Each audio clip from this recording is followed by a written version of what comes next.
Let's check in with Niagara Falls Mayor Jim Diodati with his weekly update on the city. Good morning. Cold enough for you?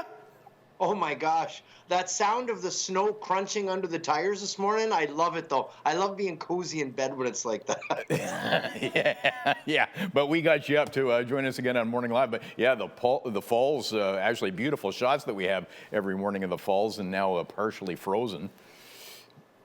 Yeah, they look amazing. You know, people always ask me my favorite time of seeing the falls, and there are the four faces of the falls. I mean, obviously the summer is beautiful, and it's the most traditional, the fall with all the foliage. But the winter, the crystallizing of the mist and the freezing of the falls, it's just spectacular to see nature. And then, of course, spring with the blossoms. But right now it's very cool, and with the mist coming off, with the water being warmer than the air, it's a real cool sight to see. Oh, yeah, it's absolutely stunning.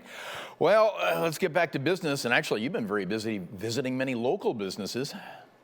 Yeah, you know what? We've had a couple of, and lucky for me, Bob, so whenever a new place opens, I get to, if they make cookies, I try the cookie. If they make food, I try the food. And if they're a massage parlor, so we had Clover Therapeutic Wellness Center, and we had Okay, let's shut her down. So anyway, it's very cool. We've had two new massage clinics open up, and definitely very interesting places to visit. Absolutely.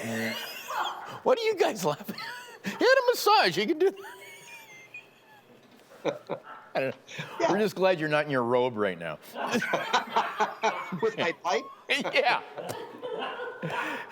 So this Omicron thing causing many businesses and services to scale down, and we're actually seeing like Niagara Falls Transit and some fire halls are impacted. How badly are they being impacted, and is safety compromised in any way? You know, no, safety is fine. Anything that's emergency, we're absolutely good to go. If it's non-emergency things, yeah, we've had to scale them back a little bit. In terms of transit, you know, instead of having 30-minute service, we've moved to 1-hour service. So we're still providing it. It's still reliable. It's still a place to warm up if you're cold right now. But definitely we maybe have rolled back. But safety in no way is compromised for fire, for police, or for transit. Okay, that's good. How's the vaccination rollout going? I know some public officials were unfortunately targeted by anti-vaxxers last week. Yeah, and that's really disappointing. You know, when people take it to your home, I mean, that's your refuge. That's your place of peace and getting away from whatever it is that you do, and it's unnecessary.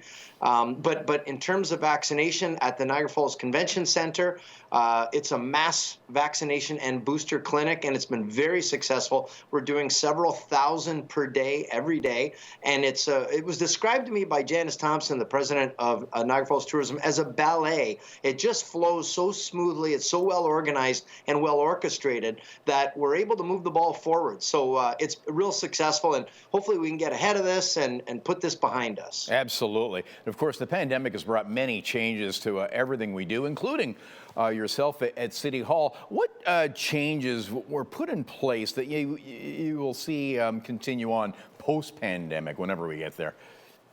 Well, you know, that's a great question, Bob. And I'd say one of the things is the virtual meetings. I think that's here to stay. Mm-hmm. That actually makes us so much more efficient, and there's no need to travel when we're doing things like that. So I'd say definitely more creative with our thinking. And the other thing is, you know, back in the day, you showed how dedicated you were when you came into work sick, you know, to show how committed you were. Right. Well, now we're saying, you know, that's just not a very nice thing to do. If you're sick, stay home, work from home. Now we can work remotely. We can meet virtually. So in some ways, I think this has actually helped us improve the way we deliver things. Mm-hmm.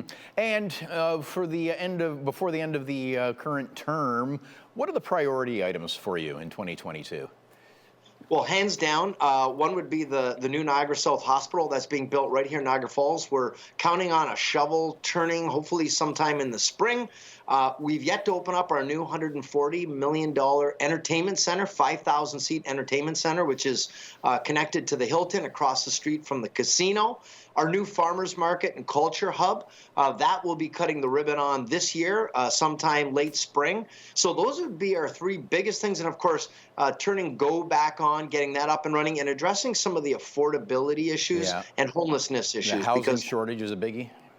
It's a tough one. And the dilemma, Bob, we've got 400,000 new immigrants coming to the country. And if we don't build at least that many new houses, we're not going to get ahead of this. So it's definitely a little bit of a supply and demand challenge that we've got to deal with. Yeah, you've got all that and Christmas tree collection this week. Now, do you do it personally? Yes, I do, Bob. And there you can see me bouncing my tree. It's a rubber tree, as you can see. Well, that's pretty neat. Boy, you're a full-service mayor. It's kind of like a boomerang tree. It is. So just leave your bouncy trees at the curb. I'm going to start collecting trees with the rest of the crew. So look forward to that. And Bob, if I could say, I know there's some special people celebrating birthdays today. I just want to say happy birthday to all you special people. You know who you are. All right. Good to see you.